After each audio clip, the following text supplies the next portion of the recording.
Assalamualaikum students. Today we are starting a very interesting chapter in geography, that is precipitation. Precipitation you understand by the word. What is the meaning of precipitation?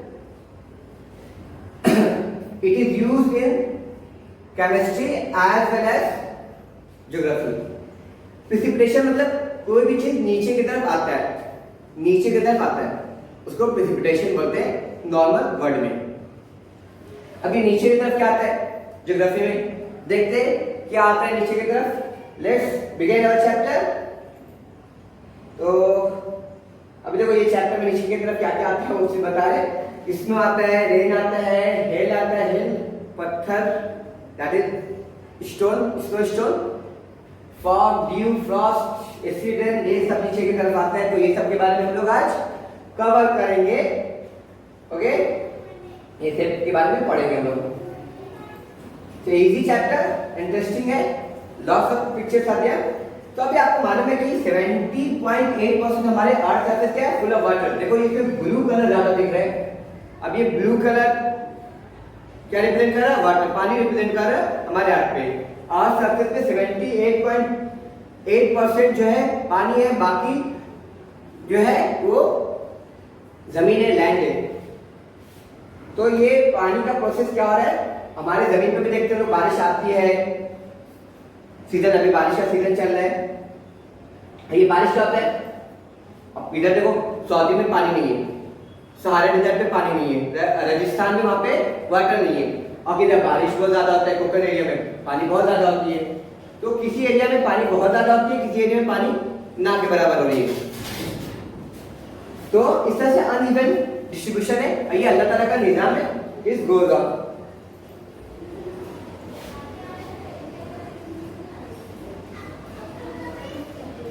सबसे ज्यादा बारिश किधर होती है मालूम है आपको?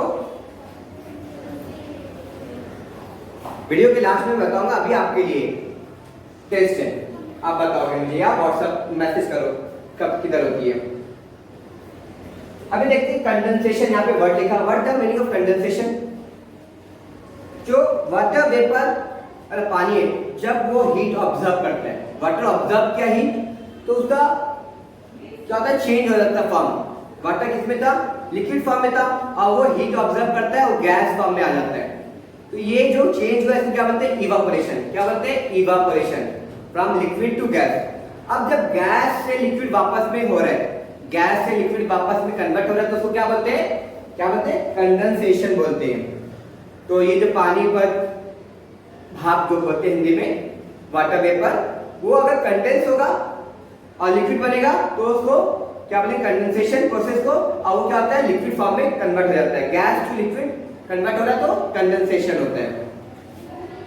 तो वाटर में दोनों होता है, इवापोरेशन भी होता है, लिक्विड टू गैस, और गैस टू लिक्विड होगा तो कंडेंसेशन बोलेंगे। तो ये एटमॉस्फेयर में हमेशा ये प्रोसेस दोनों इवापोरेशन एंड कंडेंसेशन दोनों होते रहता है। अब देखो यहाँ पे एक ब्यूटीफुल इमेज दिया हुआ है, विंटर में ड्यू हमें देखते हैं। फिर जो हायर एल्टीट्यूड पे है, हायर एल्टीट्यूड मतलब कश्मीर, इस समय क्यों होता था बर्फबारी कश्मीर में? अपने महाराष्ट्र मुंबई में कभी बर्फ हुआ है क्या? नहीं हुआ है।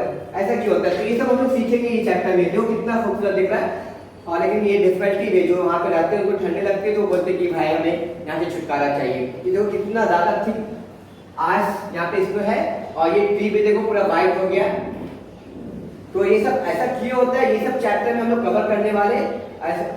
हाई एल्टीट्यूड पे क्यों होता है बारिश इतना ज्यादा हो रहा है? देखो यहाँ पे फॉग है, और फॉग की वजह से देखो यहाँ पे हेल स्टोन गिर रहे हैं, बर्फ का टुकड़ा गिर रहा है, जिसकी वजह से फसल क्या खराब हुआ, ये कार है, कार पे होगा, कार के शीशा टूट जाएंगे। तो बहुत सारे डिस्ट्रक्शन जो होते हैं, और बहुत सारे फायदे भी है। फॉग, डेंस फॉग से रोड ब्लॉक हो जाता है, एक्सीडेंट होने के चांसेस होते हैं। तो ये सब होता है क्यों? तो ये चीज हम लोग ये चैप्टर में देखने वाले हैं। Come on, let's begin the chapter precipitation. तो स्टार्टिंग करते हैं प्रेसिपिटेशन से कि वाटर क्या हो रहा है। अभी हमारे रिवर में है, लेक में है, सी में है, तो वो वाटर क्या होता है, हीट की वजह से इवापोरेट होता है। हीट की वजह से इवापोरेट होगा, और जब इवापोरेट होगा तो वो क्या होता है, गर्म होता है पानी। तो वो गर्म पानी क्या होता है, धीरे धीरे ऊपर निकल जाता है। जो भी हायर टेम्परेचर पे एक चीज रहेगा, एयर या वाटर वेपर, वो क्या होता है, हॉट होता है। हॉट जो होता है वो लेस डेंसर होता है। लेस डेंसर क्या होगा, इसीलिए ऊपर जाएगा। इसीलिए देखो आप बलून देखो जो मशीन से भरते ना, हाइड्रोजन गैस क्या होता है, लाइट होता है। आप वो बलून हाथ में लो और छोड़ दो तो क्या होगा, आसमान में ऊंचा चला जाएगा। लेकिन आप फूंकी मारो, जो बलून में फूंकते हैं उसके बाद छोड़ते हैं, वो जमीन में इधर ही उधर रहता है। क्यों? क्योंकि वो वेट होता है, उसमें हायर डेंसर होता है। हायर डेंसर वो जमीन के सरफेस में रहेगा। जो लाइटर रहेगा, जो लेस डेंसर रहेगा, वो क्या होगा, ऊपर की तरफ जाएगा। तो लाइट जो हॉट एयर होता है वो क्या होता है, लेस डेंसर होता है।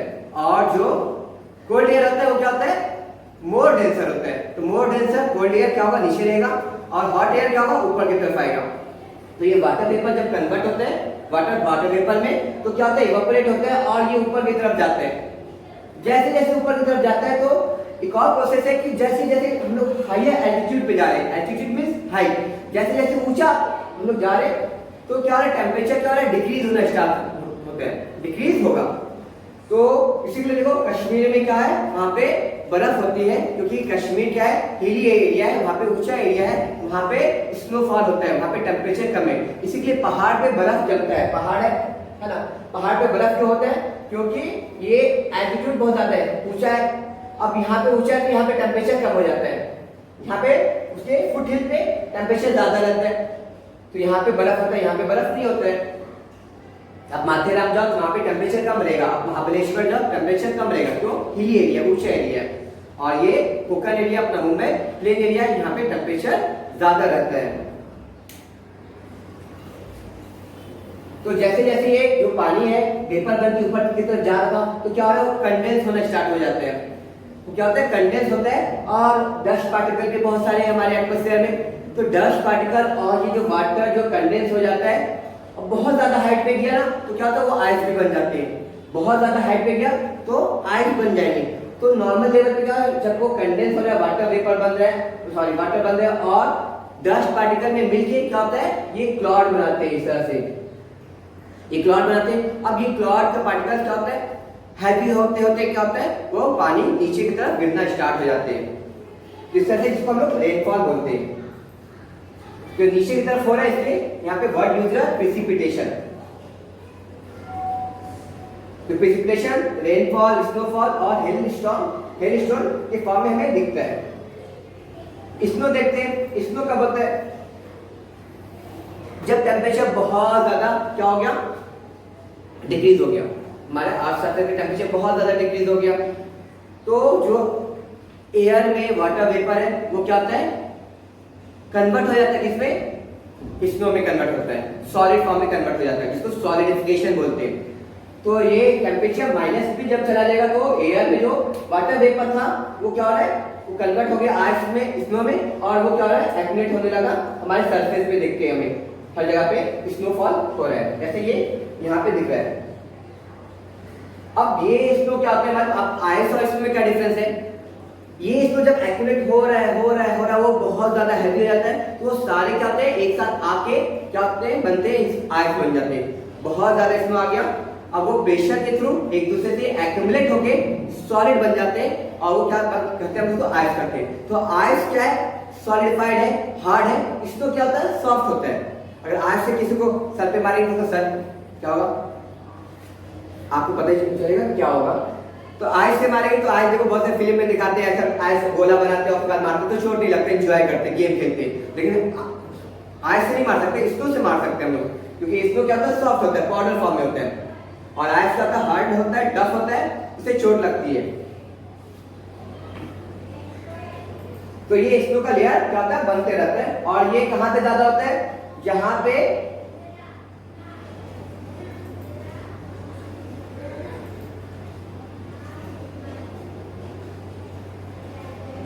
जैसे हायर एल्टीट्यूड पे जाते हैं हम लोग।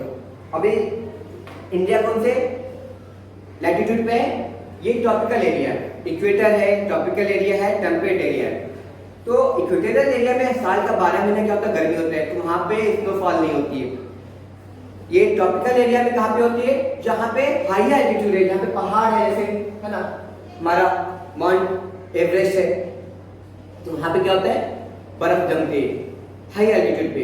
लेकिन जो टेम्परेट जोन है, टेम्परेट जोन में जहाँ विंटर सीजन में क्या होता है, पूरा एरिया कवर हो जाता है, अफगानिस्तान है, उज्बेकिस्तान है, रशिया है, वहां पे जाओ वो जमीन सरफेस क्या होता है, पूरा फ्रीज हो जाता है, पूरा बर्फ बन जाता है। तो टेम्परेट जोन में सरफेस पे होता है, और ट्रॉपिकल जोन में वो कहाँ पे होगा, माउंटेन के ऊपर होगा, और इक्वेटोरियल एरिया में स्नोफॉल नहीं होता है। तो स्नोफॉल क्यों हो रहा है आप देखिए, क्योंकि टेम्परेचर फ्रीजिंग पॉइंट के बिलो हो जाता है, इसी के लिए स्नोफॉल होता है। तो यहाँ पे देखो, वहां पे लेक में भी आप कश्मीर में जाओगे ठंडे में, लेक में वो ऊपर क्या हो जाएगा, थिक लेयर बन जाएगा आइस का, और नीचे पानी रहता है। ये थिक लेयर क्यों बना, क्योंकि टेम्परेचर बहुत ही लो हो गया था।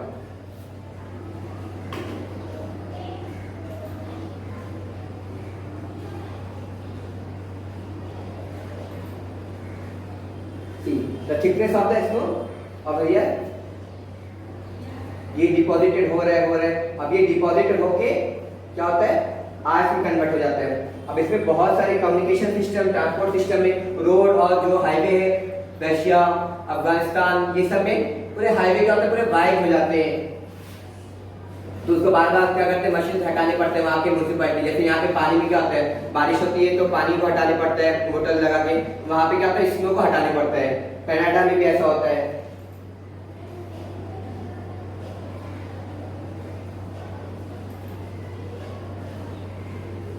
ये तो स्नो का था। अभी देखते हैं हेल का। हेल क्या होता है, जब वाटर वेपर क्या हो रहा है, ऊपर की तरफ जा रहा है, हमारी जमीन बहुत ज्यादा हीट हो गया, बहुत ज्यादा हीट हो गया, ड्यूरिंग अप्रैल जून बहुत ज्यादा हीटेड हो गया। अब ये हीटेड हो जाता है ना, जमीन एयर से ज्यादा हीट होता है।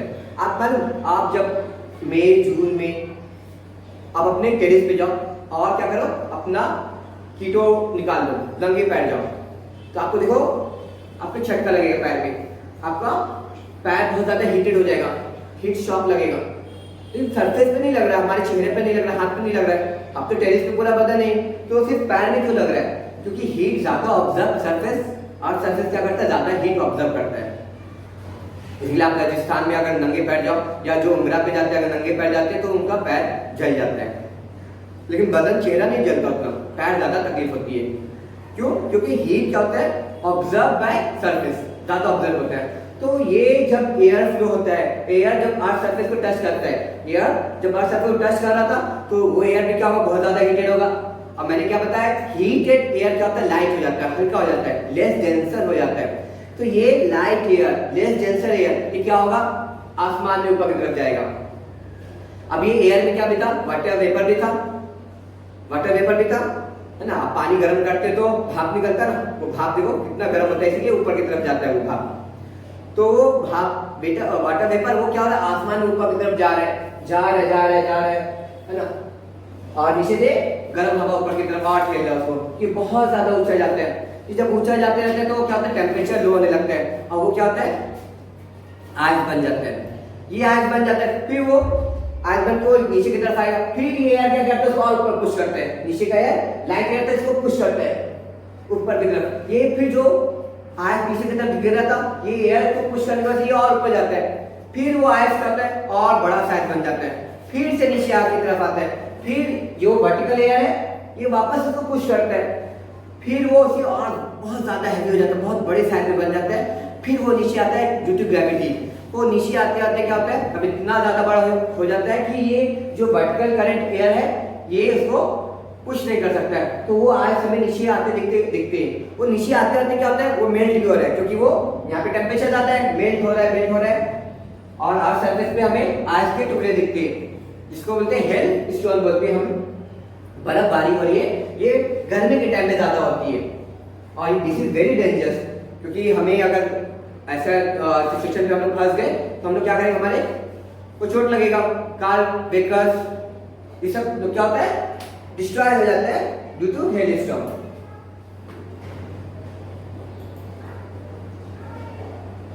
तो यहाँ पे इमेज दिया हुआ है, यहाँ पे बहुत ज्यादा अपवर्ड मूवमेंट हुआ, ऊपर गया और वो स्नो बन गया, और वो स्नो बन के बड़े साइज में बन के वो क्या होता है, नीचे की तरफ आएगा, जिसको हम लोग हेल स्टॉर्म बोलते हैं। देखो यहाँ पे क्या रहा है, बर्फ के टुकड़े गिर रहे, ice, that is ice, not snow, that is ice, and it is dangerous for us. And for the car का शीशा क्या होगा, उस पर गिरेगा तो टूट जाएगा वो। इससे लाइफ एंड प्रॉपर्टी का बहुत सारा लॉस होता है।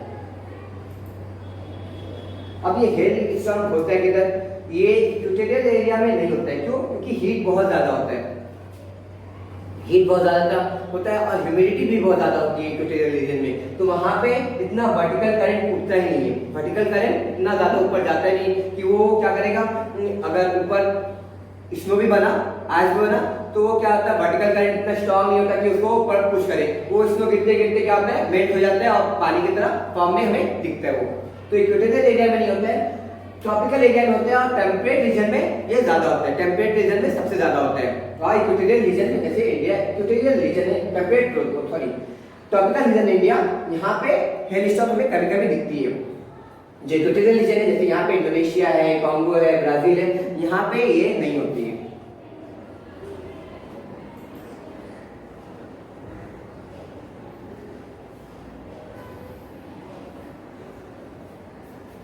और कोल्ड एरिया में भी नहीं होगा क्योंकि वहां पे अपवर्ड फ्लो नहीं है एयर का। और इक्वेटोरियल रीजन में नहीं हो रहा है क्योंकि वहां पे ह्यूमिडिटी बहुत ज्यादा है। अभी देखते हैं रेनफॉल, पानी क्या हो रहा है, यहां से इवेपोरेट हुआ, इवेपोरेट होकर के ऊपर जाके कंडेंस हुआ और कंडेंस होकर के एक क्लाउड का फॉर्म ले लिया डस्ट पार्टिकल से मिलके। तो छोटे पार्टिकल क्या हुए, वाटर के ऊपर गए, ऊपर गए, ऊपर जाकर के वो कंडेंस हुए। अभी वहां पे डस्ट पार्टिकल, तो डस्ट पार्टिकल के साथ क्या होते हैं, अटैच हो जाते हैं। अब एक पार्टिकल, दो पार्टिकल उसे करके बड़े साइज बन जाते हैं। अब वो बड़ा साइज क्या होगा, जिसको हम लोग क्लाउड बोल रहे हैं, वो क्या होगा, इतना हैवी हो जाता है कि वो वापस से प्रिसिपिटेशन स्टार्ट हो जाता है, जिसको हम लोग रेनफॉल बोलते हैं। अब ये रेनफॉल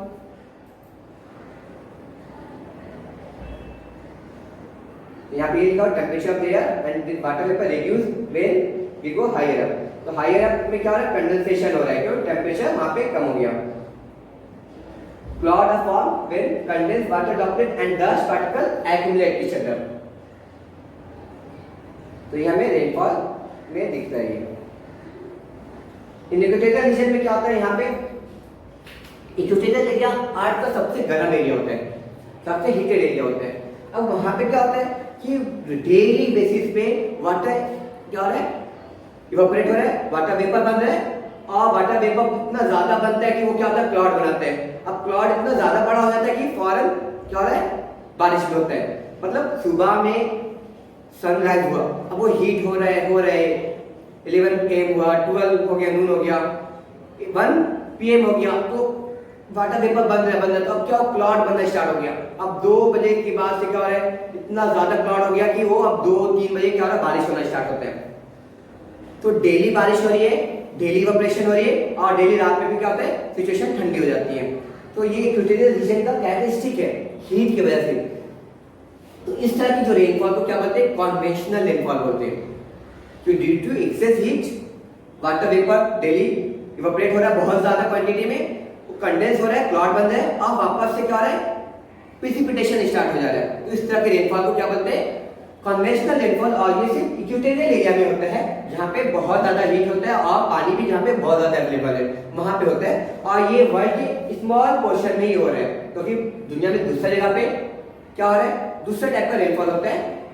वहां पे क्या होता है, ओरोग्राफिक होता है। तो ओरोग्राफिक हम लोग अभी पढ़ेंगे, इससे पहले देखते कन्वेंशनल रेनफॉल को और थोड़ा से। यहाँ पे क्या हो रहा है, इवेपोरेशन हो रहा है, इवेपोरेशन हो रहा है।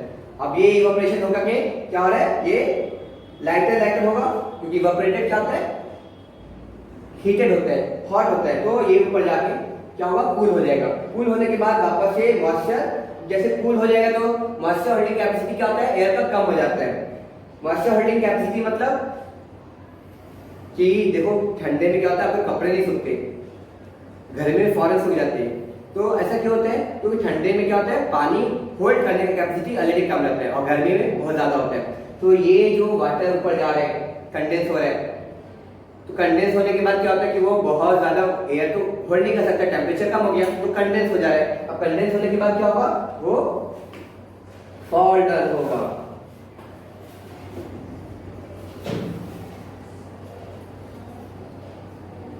सच टाइप ऑफ रेनफॉल अगर डेली बेसिस पे आफ्टरनून में वहां पे होता है। ये जो क्लाउड फंक्शन इतना ज्यादा हो गया, अब ये क्लाउड कितना हैवी हो गया तो ये क्या करेगा, प्रेसिपिटेशन स्टार्ट होगा। और यहाँ पे थंडर लाइटनिंग भी होता है। ये कौन से एरिया में होता है, कॉन्गो बेसिन अफ्रीका में, अमेजन जो ब्राजील में है, और इंडोनेशिया ये सब में भी होता है यहाँ पे कन्वेंशनल रेनफॉल।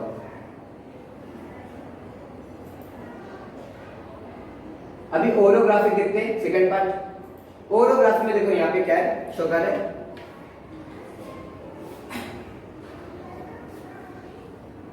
अभी जो अर्थ का सरफेस है, कॉन्टिनेंटल सरफेस है, वो क्या होता है, बहुत ज्यादा हीटेड हो जाता है।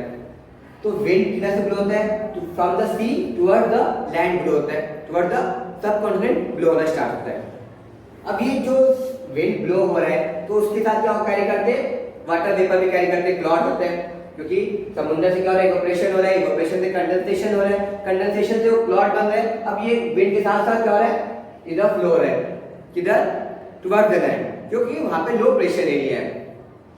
लो प्रेशर एरिया क्यों है, क्योंकि वहां पे हीटेड है, लैंड ज्यादा हीट हो रहा है। अब ये जब लैंड की तरफ जा रहा है विंड, तो यहाँ पे क्या, ये पहाड़ क्या कर रहा है, इसको रोक रहा है, रुकावट कर रहा है, ऐसा ऑब्स्ट्रक्शन डाल रहा है यहाँ पे।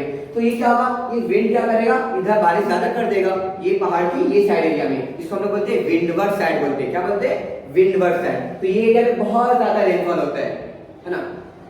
जैसे example Konkan area, Konkan area आप जाओ, वेस्टर्न घाट है हमारा, पुणे साइड ये सब वेस्टर्न घाट आता है। तो कोकन एरिया जो अरबियन सी से विंड ब्लो होता है, तो वो क्या करता है, वो जब वेस्टर्न घाट पे जाता है तो वेस्टर्न घाट का माउंटेन है ना, बीच में ऑब्स्ट्रक्शन डालता है, इसीलिए क्या होता है, कोकन एरिया में बारिश बहुत ज्यादा होती है। लेकिन जो वेस्टर्न घाट के पीछे साइड में माउंटेन है, वहां पे क्या होता है, बारिश कम होती है, तो उसको क्या बोलते हैं, लीवर्ड साइड बोलते हैं, या रेन शैडो एरिया बोलते हैं, रेन शैडो एरिया, क्योंकि बारिश यहाँ पे ज्यादा हो गई। अब जब बारिश यहाँ पे हो जाती है तो अब मॉइस्चर क्या होता है, कम हो जाता है, क्लाउड क्या होता है, लूज हो जाता है, इसलिए वो वापस से उठ के वो फिर अंडर इंटीरियर में जाएगा। लेकिन क्या होता है, जो हम अपोजिट साइड में है, विंडवर्ड साइड के अपोजिट साइड में, जिसको क्या बोलते हैं, लीवर्ड साइड या रेन शैडो एरिया बोलते हैं, वो साइड में क्या होगा, बारिश नहीं होगा। तो इसके लिए आप देखो पुणे के इंटीरियर में है जो औरंगाबाद, ये सब एरिया क्या होता है, सूखा होता है। लेकिन कोकन एरिया में हमेशा साल का 12 मतलब हर साल बहुत ज्यादा रेनफॉल होता है, और वो एरिया में रेनफॉल नहीं होता उतना। तो इसको क्या बोलते हैं, ओरोग्राफिक रेनफॉल बोलते हैं, दिस टाइप ऑफ रेनफॉल। और ज्यादातर दुनिया में रेनफॉल जो होता है यही रीजन से होता है। अब यहाँ से सोचो ना, अब यहाँ से सारे एरिया में गया, पूरे इंडिया के अंदर चलेगा, बीच में हिमालय आता है। हिमालय क्या करता है, अगेन जैसे डायग्राम में, अब ये क्लाउड है, ये क्लाउड जा रहा है हिमालय, यहाँ पे हिमालय क्या किया, इसको ऑब्स्ट्रक्शन डाला, रुकावट डाला, तो बारिश कितना ज्यादा होगा, इधर ये ज्यादा होगा, इंडिया में बारिश ज्यादा होता है। तो हिमालय के अपोजिट साइड में कौन है, दैट साइड में तिब्बत में, तिब्बत में बारिश नहीं होती है, क्योंकि हिमालय क्या करता है, बादल को उधर जाने नहीं देता क्लाउड को, तो सारे पानी इंडिया में हो जाती है। तो हिमालय का वन ऑफ द बेनिफिट है इंडियन सबकॉन्टिनेंट को, कि हिमालय क्या करते हैं, ऑब्स्ट्रक्ट कर रहा है किधर, क्लाउड को, ताकि पानी इधर करे। हिमालय का one of the more benefit क्या है, कि इधर से जब ठंडी हवा आती है ना, तिब्बत से, टेम्परेट जोन से, तो हिमालय को रोक देता है, बताइए ये इंडिया में नहीं आने का, इंडियन लोगों को ठंडा नहीं पहुंचाने का, इसलिए यहाँ पे ज्यादा ठंडा नहीं पड़ता है। तो तिब्बत में पूरा बर्फ रहेगा, अगर हिमालय नहीं रहता तो पूरा यूपी बिहार ये सब क्या होगा, कवर हो जाएगा, बर्फ से, स्नो से कवर हो जाएगा। जो ज्यादातर रेनफॉल किसके होता है दुनिया में, ओरोग्राफिक होता है। क्या they are obstructed by high mountain ranges coming in their way. ये किसके वे में आ रहा है, ये विंड के वे में आ रहा है। ये माउंटेन क्या करता है, आया इसको रोक दिया, इधर ये साइड में बारिश ज्यादा होगा। Temperature of this mountain drop and condensation occur and rainfall take place because of the obstruction of the mountain. This type of rainfall occur, कौन सा type, orographic. The windward side, मतलब जो साइड विंड फेस कर रहा है mountain का, उसको वहां पे ज्यादा रेनफॉल होता है। और वेपर जब क्रॉस हो रहा है, माउंटेन क्रॉस करता है, तो उसका मॉइस्चर क्या होता है, कम कैपेसिटी इंक्रीज होता है, लेकिन मॉइस्चर उसमें बचता नहीं, क्योंकि ऑलरेडी पानी दे चुका था। तो लीवर्ड साइड में है ना, उसको क्या बोलते हैं, रेन शैडो एरिया बोलते हैं। मतलब माउंटेन का जो पीछे हिस्सा, उसको लीवर्ड साइड बोले, और रेन शैडो एरिया भी बोलते हैं, क्योंकि वहां पे बारिश नहीं हो रहा है। अभी देखो साइक्लोन किसको बोलते हैं, साइक्लोन क्या होता है कि गर्मी के टाइम में किसी एरिया में बहुत ज्यादा हाई प्रेशर हो जाता है और किसी एरिया में लो प्रेशर होता है।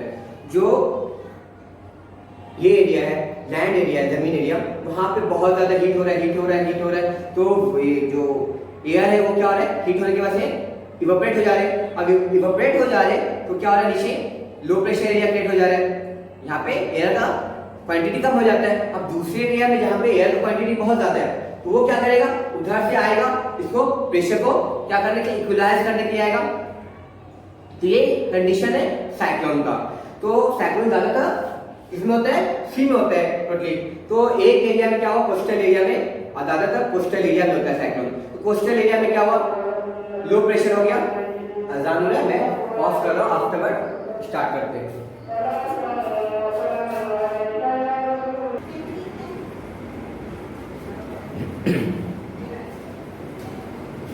कम बैक आफ्टर अजान।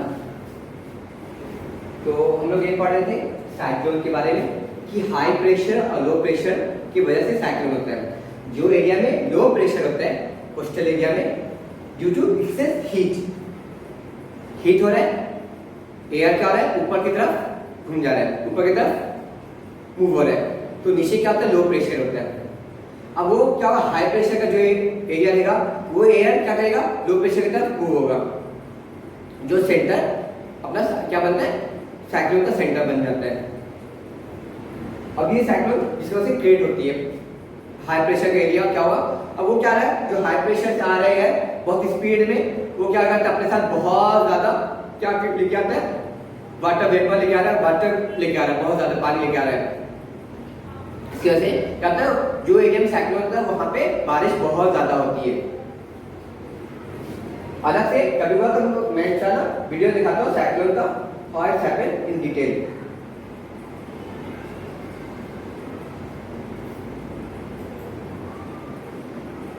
अब ये बड़े एरिया, साइक्लोन जो होता है वो बड़े एरिया में क्या होता है, स्प्रेड हो जाता है। अब साइक्लोन का कहां पे होता है, ज्यादातर ट्रॉपिकल एरिया में थोड़ा कम होता है, लेकिन क्या होता है, बहुत ही स्ट्रॉन्ग होता है, तूफान के साथ हमेशा आता है साइक्लोन जब भी होगा। तो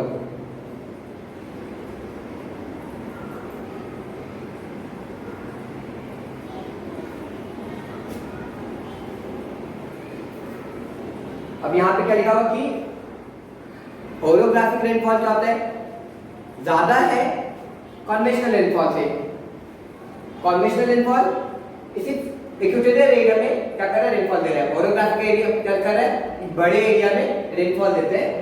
हाँ, साइक्लोन क्या करते हैं, साइक्लोन जहां पे जब होगा तभी, वो अनसर्टेन है कब साइक्लोन आएगा नहीं आएगा, और साइक्लोन आएगा तो बहुत ज्यादा फ्लडिंग हो जाएगा, नुकसान होगा, तो ऐसा हो सकता है।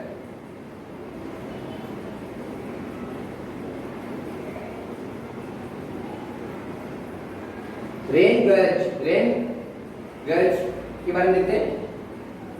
अब ये क्या होता है, एक इंस्ट्रूमेंट होता है जो रेनफॉल मेजर करते हैं, इंस्ट्रूमेंट टू मेजर रेनफॉल। अब इस तरह से जो ओरिजिनल है रेनफॉल, रेन गर्ज ऐसे दिखा रहा है। ये देखो ऊपर के, इसमें देखो ऐसे स्पेलर बना हुआ है ना, और यहाँ पे पानी क्या हो, कलेक्ट होगा, यहाँ पे वाटर कलेक्ट होगा, और ये जो वाटर कलेक्ट होगा वो क्या करते हैं, मेजर करते हैं हम लोग दूसरे सिलेंडर लेके एमएम की वैल्यू में मेजर करते हैं, मिलीमीटर के रेशियो में मेजर करते हैं। तो मुझे पता चलेगा कि ये कितना रेनफॉल हुआ, कितना एमएम हुआ, तो मैं पता लगा सकता हूँ इतने बड़े एरिया में, ये एरिया मुझे मालूम है ये फनल का, इतने बड़े एरिया में इतना रेनफॉल हुआ, तो इतने 1 स्क्वायर किलोमीटर में कितना रेनफॉल होगा। तो ऐसा हम लोग मेजर कर सकते हैं। देखो आपकी बुक में दिया हुआ, मेंशन किया हुआ है कि अगर 10 mm क्या हो रहा है, रेनफॉल हो रहा है एक एरिया में, तो उसका मतलब क्या हुआ, सॉरी 1 mm रेनफॉल हो रहा है कहाँ पे, 1 स्क्वायर किलोमीटर में, तो कितना रेनफॉल हुआ टोटल, 10 लाख लीटर रेनफॉल हुआ।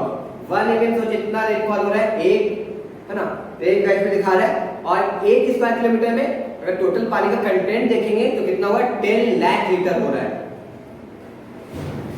और इसी को हम लोग यूज कर सकते हैं स्नो मेजर करने के लिए, है ना।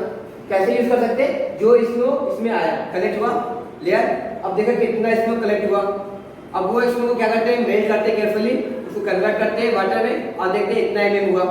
तो वैसे मेजरमेंट हम लोग देखते हैं 120 mm है ना, साइज हुआ, स्नो कलेक्ट हुआ 120 mm स्नो साइज कलेक्ट हुआ, तो कितना mm रेनफॉल हुआ, 10 mm रेनफॉल हुआ, जो कि आपके बुक में दिया हुआ है। ये हर 3 घंटा पे रेनफॉल का करते। मुंबई में देखो सांता क्रूज में होता है, ऐसे अलग अलग एरिया में होता है, पता चला कि क्या मुंबई में एरिया कितना रेनफॉल हुआ, खाने में अलग रहेगा, इस तरह से चेक करते रेनफॉल। देखो यहाँ पे और क्लियर डायग्राम है, ये देखो फिनल है, ये फिनल से क्या हुआ, कलेक्टेड हुआ, यहाँ पे पानी कलेक्ट हो रही है फिनल में पानी, ये एरिया, इसका जो एरिया है वो कैलकुलेट करके रखते हैं। अब यहाँ पे पानी कलेक्ट हुआ एमएम में, देखें कितना एमएम पानी कलेक्ट हो रहा है, तो बता सकते हैं कि इतना एरिया में इतना पानी कलेक्ट हुआ, तो इतने बड़े एरिया में कितना कलेक्ट हो सकता है। दिस इज द रेनगेज, और इसका डायग्राम एग्जाम में बनाने के लिए आती है।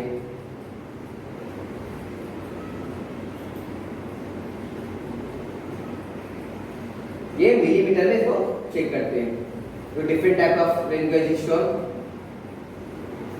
अब इसको क्या करते हैं, 30 सेंटीमीटर एबव रखते हैं जमीन की, क्यों, क्योंकि ऐसा नहीं कि जमीन में पानी टपके और उसके बाद वापस से उसका छींटा बोलते हैं वो रिफ्लेक्ट होके वापस इधर आ जाए, तो रॉन्ग रीडिंग होगा, इसलिए ऊपर रखते हैं ताकि ये जो जमीन में पानी आ रहा है ये उछल के इसमें नहीं आ जाए, जंप मार के, ठीक है, इसलिए थोड़ा ऊंचा रखते हैं इसको।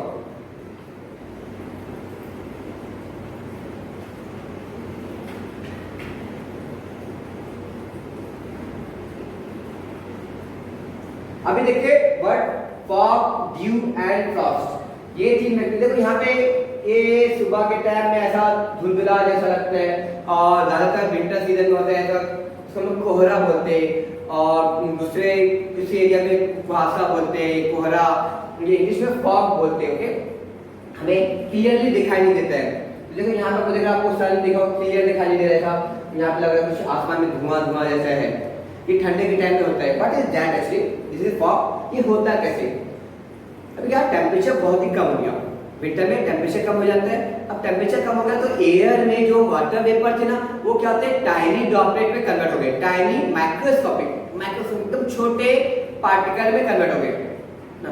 अब वो जब डेंसिटी बहुत ज्यादा बढ़ जाता है, बहुत ज्यादा क्वांटिटी में होगा, हमें वो क्या होता है, कोहरेपन दिखता है, हमें स्मोक जैसा समझ में आता है। वो स्मोक नहीं होता है, वो वाटर ड्रॉपलेट होते हैं, एकदम माइन्यूट लेवल के होते हैं।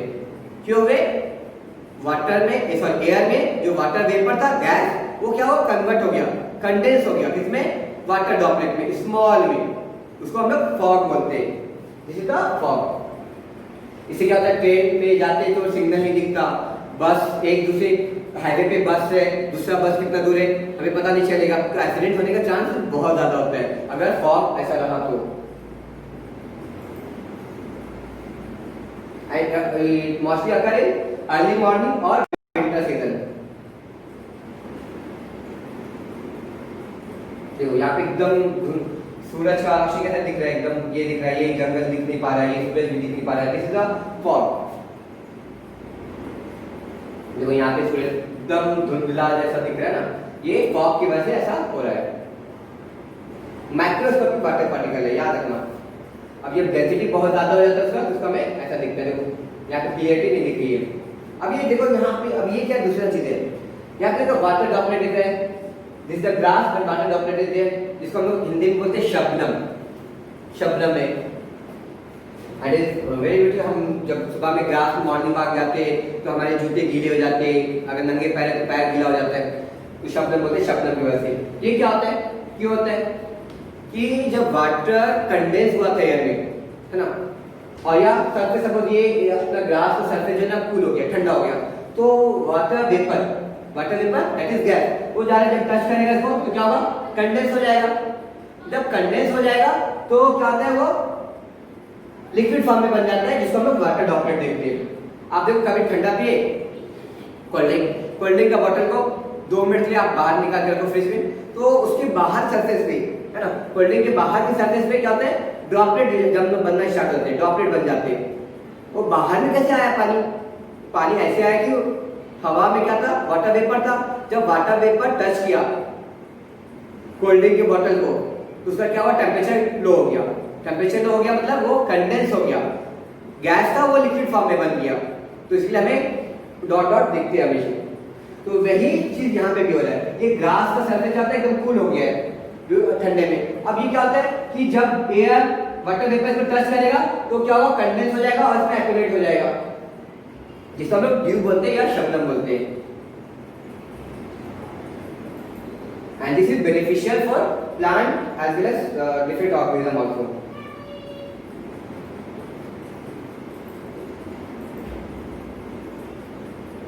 हाँ, अगर सपोज टेम्परेचर 0 डिग्री हो गया, मतलब 0 से कम भी हो गया, 0 से भी क्या हो गया, कम हो गया, सरफेस का टेम्परेचर, अर्थ के सरफेस का टेम्परेचर 0 से भी कम हो गया। अब एयर में जो वाटर वेपर है वो जब टच करेंगे इसको तो क्या होगा, वो फ्रीज हो जाएगा। क्या होगा, फ्रीज हो जाएगा और आइस के ड्रॉपलेट बन जाएंगे, आइस के पार्टिकल बन जाएंगे। तो हमें देखो आइस के पार्टिकल दिख रहे हैं यहाँ पे, है ना, वो क्या हो गए, फ्रीज हो गए, सॉलिडिफाई हो गए। और जो एयर में वाटर वेपर है जब सरफेस को टच किया तो फ्रीज हो गया, जिसको हम लोग बोलते हैं फ्रॉस्ट बोलते हैं। क्या बोलते हैं, Frost. This Frost is harmful for the crops. Fog and Frost is harmful but due is beneficial. ये क्या करते हैं, फ्रॉस्ट क्या करते हैं, और जो हमारे क्रॉप्स है उसको खराब कर देते हैं, क्योंकि टेम्परेचर एकदम और कम हो जाता है बर्फ बनने से, और इसकी वजह से नुकसान होती है। ज्यादातर ड्यू, फ्रॉस्ट ये सब होते हैं लार्ज स्केल कहाँ पे होगा, विंटर में होते हैं ज्यादातर। इफेक्ट ऑफ प्रेसिपिटेशन, बारिश होने का फायदा। अब बारिश नहीं होगा तो क्या होगा, फसल नहीं ग्रो होंगे, फसल नहीं होगा, पानी नहीं मिलेगा पीने के लिए लिविंग थिंग को, ह्यूमन बीइंग को, प्लांट को, एनिमल को, बर्ड, इंसेक्ट, क्रॉप ग्रो नहीं होंगे, ट्री ग्रो नहीं होगा। तो इफेक्ट क्या होना चाहिए, पानी होना चाहिए, लेकिन पानी बहुत ज्यादा होता है तो लॉस भी होता है। देखो यहाँ पे क्या हो रहा है, फ्लड आ गया, इसमें अब प्रॉपर्टी फसल खराब होते हैं, लाइफ जाती है, प्लस क्या हो रहा है कि क्रॉप खराब हो गए, एनिमल मरते हैं इसमें। जो इंडिया की इकोनॉमी क्या है, डिपेंड किसके ऊपर, फसल के ऊपर डिपेंड है। इतना ज्यादा यहाँ पे रेनफॉल का दिखा रहे हैं, यहाँ पे रेनफॉल इतना ज्यादा है, यहाँ पे इतना, यहाँ पे कम है, यहाँ पे राजस्थान में कम है, यहाँ पे कम है, यहाँ ये सब एरिया में ज्यादा रेनफॉल, ये एरिया में रेनफॉल कम है। तो ये एरिया में जहाँ पे रेनफॉल अच्छा होता है वहाँ पे क्या होता है, क्रॉप ग्रो होते हैं। लेकिन वहाँ पे बहुत ज्यादा अगर बारिश होगा तो क्रॉप डिस्ट्रॉय हो जाएंगे, घर डिस्ट्रॉय हो जाएगा, रोड नेटवर्क ये सब क्या होगा, इफेक्ट हो जाएंगे। तो दोनों चीज हो रहा है, प्रेसिपिटेशन का फायदा भी है और कुछ नुकसान भी है। हद से ज्यादा हुआ तो बहुत ज्यादा नुकसान होते हैं, और नहीं हुआ तभी नुकसान होता है, सूखा पड़ जाएगा, पानी पीने के लिए नहीं रहेगा। जैसे आपको गवर्नमेंट बोलती है मेजूर में पानी नहीं है डैम में, है ना, आप अपने विलेज चले जाओ, तो ये क्या होता है, नुकसान होता है। फॉग एंड ड्यू से देखो यहाँ पे हाईवे पे दिखने लगा ना, तो एक्सीडेंट होने का चांसेस क्या होते हैं, इंक्रीज हो जाते हैं। एसिडेंट क्या बोलते हैं, एसिडेंट जो पॉल्यूशन हुआ, CO2, SO2 ये बना, ये SO2 और ये CO2 ये क्या होता है, रिएक्शन करेंगे पानी के साथ और ये क्या बनाएंगे, एसिड बनाएंगे, कार्बनिक एसिड। ये सल्फ्यूरिक एसिड बनाया, है ना, और ये कार्बनिक एसिड बना H2CO3। अब ये कार्बनिक एसिड, एसिडिक एसिड जब ये फॉल होगा क्रॉप्स के ऊपर, वाटर में, ह्यूमन बीइंग पे, तो क्या होता है, उसका इल इफेक्ट होता है। देखो ये पीएच चेंज हो गया, पीएच पढ़े हुए हैं, साइड पे पढ़ेंगे पीएच, तो पीएच चेंज होने की वजह से क्या होता है, वो बेसिक था एसिडिक हो गया पानी, तो जिसकी वजह से मछली क्या होगा, मर गए। तो ये है ताजमहल मार्बल का बना हुआ, उस पे एसिड गिरेगा तो क्या होगा, मेल्ट हो जाएगा।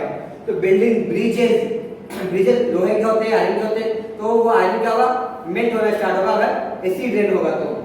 एसिड का बहुत ज्यादा नुकसान है। एसिड कहाँ पे होता है, जहाँ पे इंडस्ट्री ये सब बहुत ज्यादा है। इसलिए जब बारिश, स्टार्टिंग का बारिश है ना, उसमें नहीं नहाना चाहिए, क्योंकि पूरे गंदगी, वो एसिड बन के क्या हो रहा है और गंदगी सब क्या हो रहा है, आ रहे जमीन पे। तो जब बारिश अच्छा खासा हो जाए तब फिर लास्ट में नहाना, शावर करने का, बारिश के पानी से एंजॉय करने का, नहीं तो क्या होगा, बहुत ज्यादा नुकसान होगा। और देखो एसिड होने की वजह से ये तो पीएच चेंज हो गया, एसिडिक पानी होने की वजह से ये मछली मर गए, ट्री भी क्या होते हैं, डिस्ट्रॉय हो जाते हैं इसकी वजह से। तो this is the chapter, easy chapter था। आप एक बार रीडिंग करो, वीडियो सुनो और चैप्टर रीड करो, तो इंशाल्लाह आप कंप्लीट हो जाएगा। अस्सलाम वालेकुम व रहमतुल्लाहि व बरकातहू।